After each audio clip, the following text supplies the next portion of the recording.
La business du baseball. Bienvenue à Focus. Mon nom est Ray Lalonde, analyste et consultant en sport et en business, chroniqueur à Cogeco et à RDS. Et voici Focus, mon podcast quotidien qui offre une perspective analytique sur le sport et la business. Et c'est parti. En pleine série de championnat 2018, je veux vous parler de la santé financière du baseball majeur et des défis des prochaines années.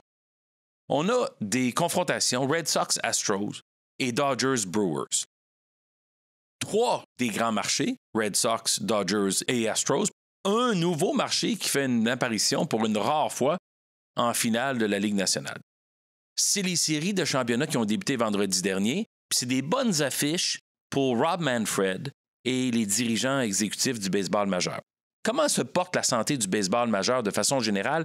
Bien, selon Forbes, la valeur des franchises a atteint, au mois d'avril dernier, 1,65 milliard de dollars US. Ça, c'était la moyenne des 30 franchises dans le baseball majeur. La moyenne des revenus, 315 millions. La moyenne des profits, 29 millions. Bon, ça inclut des équipes ultra riches, comme les Yankees, les Red Sox. Ça inclut des équipes très pauvres, comme les Marlins et les Rays et les Padres. Bon, il y a 4 catégories d'équipes de baseball. Catégorie 1, exclusive, les Yankees de New York. Il n'y a même pas personne qui est à 20 % des revenus générés par les Yankees de New York. Puis là-dedans, j'inclus les Red Sox, les Dodgers, les Cubs et les Giants de San Francisco qui sont dans la catégorie 2.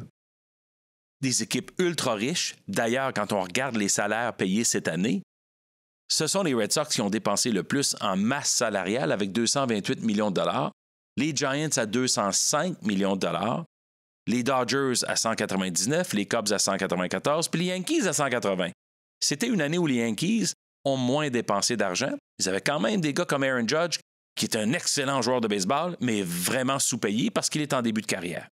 Quand on parle de la valeur des équipes, il faut comprendre que chacune des équipes, dans sa valorisation, a 425 millions de dollars qui vient du 1/30e de MLBAM et de MLB Network, c'est-à-dire le réseau de baseball Major League Baseball. Et MLBAM, c'est tout ce qui est online dans la business de numérique et technologie de Major League Baseball. Alors, ça donne une augmentation, une injection de 425 millions de dollars de plus pour chacune des équipes. Mais les assistances cette année, en 2018, ont été à la baisse. Et c'est la première fois depuis 2003 qu'on n'atteint pas une moyenne de 30 000 spectateurs dans l'ensemble des stades, menés évidemment par les Dodgers, les Yankees et les Cards, mais évidemment, il y a des équipes comme les Marlins qui ont attiré 10 013 personnes par match cette année, 26 % de la capacité du nouveau stade en Floride. C'est la pire année des assistances du baseball majeur depuis 2003. C'est aussi la première année depuis 14 ans que les assistances du baseball mineur aux États-Unis, selon Baseball America, sont en baisse. Alors là, on a affaire à un problème de perception de ce que le baseball représente. On a parlé des longues durées de match. On a parlé des frappeurs qui frappent moins bien et de l'augmentation des retraits au bâton. On a parlé du fait que entre chaque coup de bâton, chaque élan, chaque lancer, ça prend trop de temps pour le frappeur à se placer. On a parlé aussi du fait que les saisons sont longues avec 162 matchs.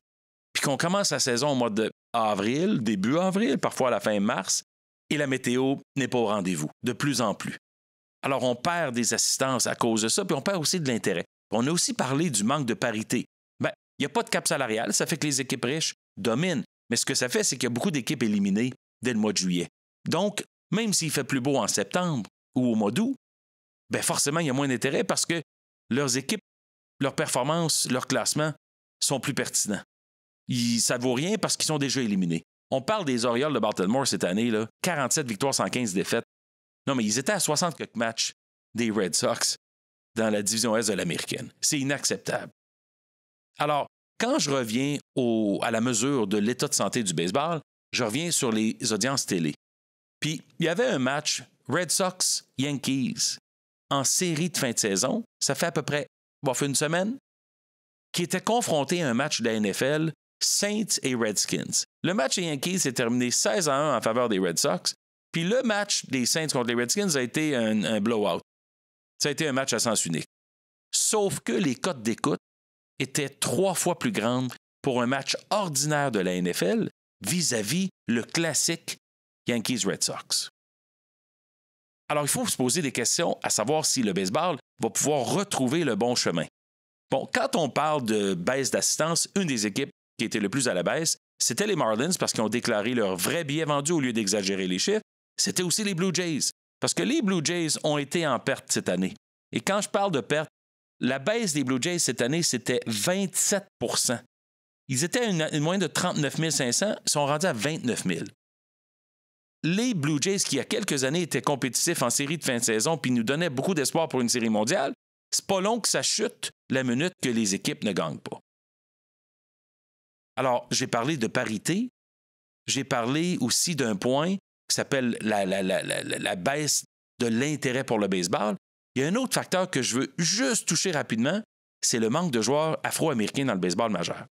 En 1986, c'était 19 % de toute la fiche de joueurs, tous les alignements.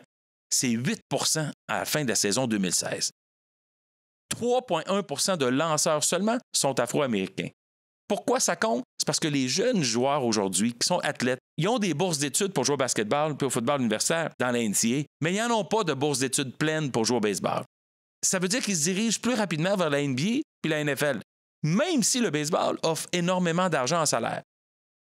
Le baseball a 2 avantages. 100 % des contrats sont garantis versus la NFL, puis il y a 2 fois plus de joueurs que dans la NBA. Donc, il y a des avantages marquants pour le baseball. Il va falloir que le baseball se distingue.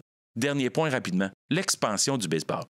Nous, on en veut une équipe à Montréal, puis ça compte pour beaucoup, et on voudrait faire renaître les expos. Il y a une chose qui est claire, il y a 3 villes devant Montréal, ou au moins égalité avec Montréal.